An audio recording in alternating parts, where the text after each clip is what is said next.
From NewstalkZB.co.nz. First for breaking news. So the right-wing extremist group, if I can call them that, were at it again in the weekend holding this march. They call themselves the right-wing resistance group. White Pride is what they stand for.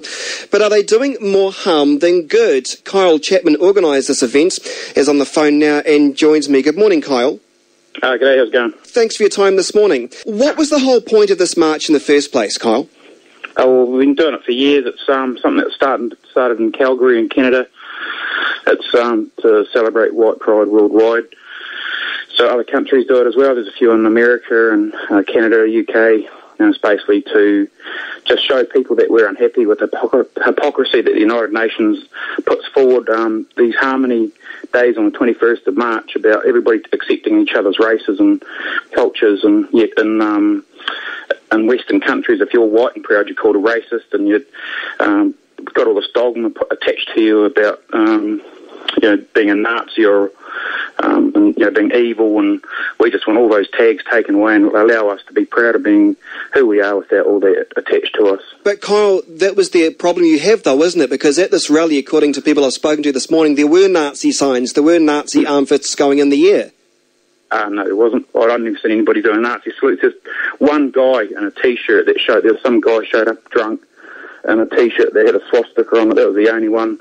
The problem that you guys have is that you listen to the left too much, and they always tell you all the exaggerated versions of what happens, and then unfortunately it becomes a bit sensationalised and blown out of proportion by the media. Well, I have to say, looking at your blog website this morning, that they weren't all just skinheads, so I'll give you that. I think the Sunday Star Times did your protest and perhaps the reputation of Christchurch a disservice by having that. But despite that, though, Kyle, only 30 people turned up, according to the reports. That's a lie, though. That's another media lie. They always try and half our numbers to try and make us look a bit sad. Well, we get about the same amount of number as what the anti-racists had. So, okay. But because a lot of the left-wing reporters, especially the press and those who work for Fairfax, are left-wing activists themselves or have friends that are sympathisers, they'll always blow up their numbers and try and shrink ours. It's a typical tactic of the left. Okay, regardless of and the media that support them. All right, regardless of 30 or 60 protesters, doesn't that still say you're becoming more and more irrelevant? Your message is becoming more and more irrelevant when, let's just say, only 60... basically all this and all the media that comes out of it says that our message is more and more relevant. And the fact that even with the little bit of media that we got this weekend, that we've got people offering to help us fund our local elections this year, and people offering to join up with us in different cities, mainly in Christchurch. We've got even messages on my Facebook page, people saying that they seen our march from their workplaces or whatever, and they really liked what they saw, that we were being tidy while the left were running all around the road and being idiots. And we stand ourselves with dignity, and we go to these things and have pride in ourselves, while they try and disrupt the traffic. They get in the police's way, they lie down on the road, and just basically be idiots. They're not stand-up citizens. Most of them are long-term left-wing activists who just try and rally up a few people on the day with a bit of good media the day before. Basically gave them the the numbers that they needed to try and oppose us. Kyle Chapman, are you anti-immigration? I believe in sensible immigration. We believe that if people are going to come to this country, they need to be able to speak our language, they need to be able to understand our culture, and they need to be able to identify with who we are as New Zealanders. And unfortunately at the moment is when they bring in large amounts of people from cultures that are a bit alien to ours, they will congregate together and form their own communities and not actually be part of ours. But at the end of the day, Kyle Chapman, you and your group are going to have to realise that we're in a rebuilding phase in Christchurch, and the changing face of Christchurch is rapidly changing, so much so the population is going to be changing the biggest in terms of how many people come into our city. How are you going to deal with that? Well, I read that part of Spoonley's report as well, and I have to say that Spoonley is probably the worst source that the media could use, and yet they still use him. He hasn't done a study for 30 years on the right wing, and yet he thinks that he's the expert about us. This is Paul Spoonley. Yeah, right. He's no expert at all. He just pulls figures out of the air. But the thing is that he said in his article, in his interview, that we're going to be there's going to be so many foreigners here that we're not going to be relevant anymore. That shows us that we have to carry on going. People like that are the enemy to our cause, and they actually want to commit white genocide on our people in this country. They actually want to wipe out anyone who's white and proud, which is actually why we have to protest. It makes it more relevant. People like him are the reason that we have to protest. Kyle Chapman, I have to say, you told Close Up in 2009 you'd left your past behind. You were a changed man.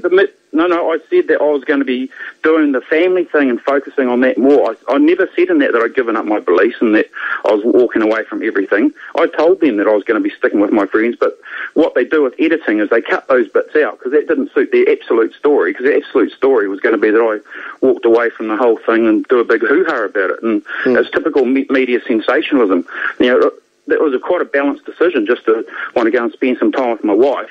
It doesn't mean I was abandoning my friends that have been loyal to me my whole life. Are you still a family man? Yes, of course I am. What comes Me first? and my wife have 3 children now. Are you still with your wife? Yeah, of course we are. How does your wife feel about all this? Obviously she had some issues about it, which has been why she went to had that thing with Women's Day and all that drama, but everybody has to go through their own processes, and we work through our processes, and my wife's come to accept that I have my own beliefs and she has her own beliefs, and basically she doesn't have political beliefs because her whole focus is religion, and that's fine. But I'm an individual and I have to have my own beliefs, and in a society like ours we have to accept that everybody has a right to their own beliefs, and as soon as you take that away and try and control other people, all you end up with is conflict and problems, and fortunately for me, my wife come to terms with that, and we get on very well now. I don't think anyone would doubt you, the allowance, I guess, to be pro-white or to have your say. That is a democratic country. But at the end of the day, though, Kyle, a lot of people do. That's why they showed up at that protest, spitting and throwing things at us and trying to stop us. Because they're trying to take away our freedom. But Kyle Chapman, the media that call us Nazis, they're trying to take away our freedom by trying to badmouth us. But why the need to look aggressive? Why the need to have skinheads? Why the need to be wearing black on black, aggressive-looking military uniforms? That doesn't help. Aggressive-looking military uniforms. They're tidy, professional. Oh, Kyle, come on! That's why we put it. Oh, come on! I saw. No, seriously, that's your opinion. We did the uniforms as a way to get away from that rough look. We want to, and to be honest, your uniforms need negative feedback. Oh, come on! Listen, our families. Families and friends just say, "Great, we really like the improvement." And all the people that were emailing me all said, "We love the way the uniforms looked because it made us look professional and tidy." Well, I suppose we have to disagree on that, but it just looked. I mean, you had some people turning up in army cargo pants. I mean, what's that all about? If you individual choice, that's one of the things we stand up for: is people having the freedom to do whatever they want. Okay. I mean, just finally, Kyle, we've got to go, but just finally, you're going to stand in the local body elections. You did a couple of years back, and you got, 4th in Mayoralty, didn't you? I have to say.